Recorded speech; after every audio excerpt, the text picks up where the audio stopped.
Welcome sa DRS 2.0. Fresh at nagbabagang happenings ba ang hanap mo? Mga padabarkads man yan o mga trending topics? Pwes, sagutin natin yan. Kaya naman isubscribe nyo na ang ating channel para sa mga nagbabagang balita everyday.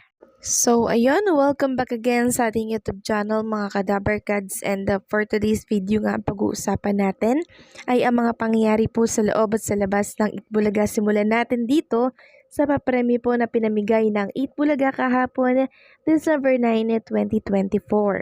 Tumataginting na 264,000 pesos.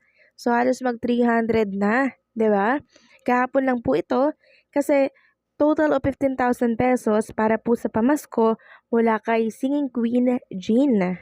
24,000 pesos naman para sa therapy, 15,000 pesos para sa OBB Dance Challenge, 5,000 pesos para sa Verge 3 Epi Promo, 90,000 pesos para sa Sugod Bahay, at 95,000 pesos para naman sa Gibi 5. 20,000 pesos naman para sa Bawal Judgmental Ka Ba. Overall, 264K. So, ilang libo na lang yung kulang, 300 na. 'Di ba? Talagang araw-araw ganito po ang pinapamigay ng Itbulaga sa kanilang mga nananalo sa kanilang programa. Nakakatuwa kasi marami pong nababagong buhay, marami pong natutulungan na pamilya araw-araw. Samantalang ang ticket po ng The Kingdom ay now on sale mga kadabarkads. Sabi nga dito ng APT Entertainment, gawing makasaysayan ng Pasko, unahin ang The Kingdom sa MMFF 2024. Kilalanin ang karian ng mga Malaya. Ano nga ba ang itsura ng Alternative Philippines? What if hindi tayo nasakop ng mga banyaga? Sabay-sabay nating alamin. Tickets are now available in SM Cinemas. Book here. Ayan po yung link. SM Cinema Ticket Booth, kita-kit sa Pasko. So sa mga gusto pong bumili ng ticket mga kadabarkads, punta kayo sa APT Entertainment Inc. And then, pindutin nyo po yung link na provided po nila dito sa kanilang post. Kasi pwede po kayong mag-book dito at makakuha ng ticket ng mas maaga. So baka maubusan kayo mga kadabarkads. Samantalang dito naman po sa Ayala Mall Cinema, ready na po sila para sa The Kingdom. Sabi nga dito, get ready for Lakan, Makisig, and Solo in this family drama. The Kingdom at Ayala Mall Cinema starting December 25. Starring season actors Big Soto, Philip Pascual, and Christian Reyes, this MMFF 2024 official entry explores politics, tradition, and the family. So, bigyan po natin ng tsansa itong pelikula ni Bossing Big Soto dahil marami po nating matututunan dito and ma-open ang ating kaisipan sa mga possible na pwedeng mangyari dito po sa ating bansa. Okay? Hindi po ito pangkaraniwang pelikula na dapat ay ating tinatangkilik. Samantalang congratulations naman po dito kay Maine Mendoza dahil 2 million na po siya sa TikTok, no? TikTok followers, 2 million. So, itong mga host po ng Itbulaga, marami po ang nai-inspire sa kanila. Mabuting huwaran sila ng mga kabataan, mga kadabarkads, kasi kung inyong mapapansin, hindi natin sila makikita na kung ano-ano po ang ginagawa, di ba, para malaso ng isipan ng kabataan. Bagkus, nagiging inspirasyon pa po sila para maging huwaran ng mga kabataan. Yan po ang nakakatuwa dahil ganito po ang ating mga kadabarkads. Talagang isinasaalang-alang po ang mga kabataan. And also, dahil child-friendly din po ang programang Itbulaga. Ibig sabihin lamang nito na talagang pinapahalagahan po nila ang piling, ang kapakanan ng ating mga kabataan, lalo na po yung mga bata.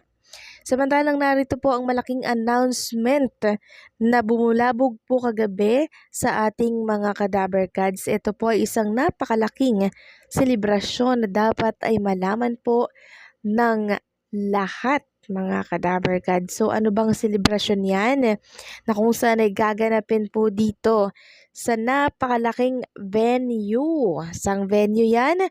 Walang iba kundi po dito sa Araneta Coliseum. Kailan yan? Malalaman niyo po. Sabi kasi dito sa announcement ng TV5, merry ang vibes ng Pasko. The MVP Group Christmas Party is a star-studded celebration.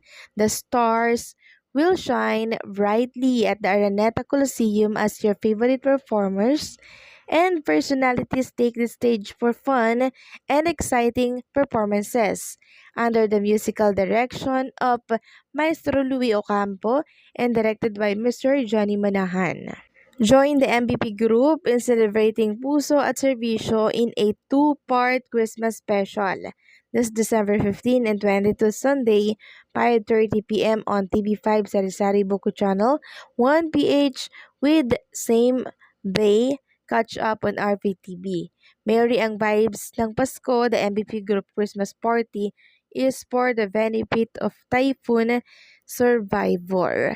So, eto po, meron silang binahagi dito na merry ang vibes ng Pasko, the MVP Group Christmas Party.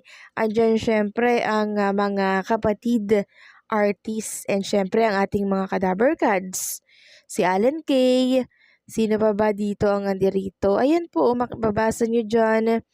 Si Atasha, present din po dito. Si Miles Ocampo, si Maine Mendoza, si Jose Manalo, si Wally Viola, Paulo Ballesteros, at marami pa pong iba. Siyempre, andarito rin sila Raisa May, si Miles, si Karen, Singing Queens, present din syempre. Willie Revillame, Joey De Leon, Big Soto, Tito Soto. Ayan po, ang daming present. So, ito na po ata ang pinakamalaking celebration ng mga Dabber Cats natin. Kasama po ang ibang mga artista, ang buong artista ng TV5 and syempre yung mga buong empleyado po ng MVP Group. So, excited na po ba kayong lahat na masaksihan itong malaking selebrasyon ng taon, December 15 and 22 po yan. Mapapanood niyo po yan sa mga channel TV5, Sari-Sari, Buko Channel, 1PH. So, mapanood natin yan dyan. So, sigurado magpe-perform dito ang ating mga singing queens. Matutunghayan na naman natin ang kanilang husay sa pagkanta. And for sure, ganun din po itong si Karen. So, bibida po ang ating mga kadabar cards sa napakalaki at engranding selebrasyon ng taon para po sa Christmas party ng MBB Group at yan ang ating matutunghayan sa mga susunod po na araw.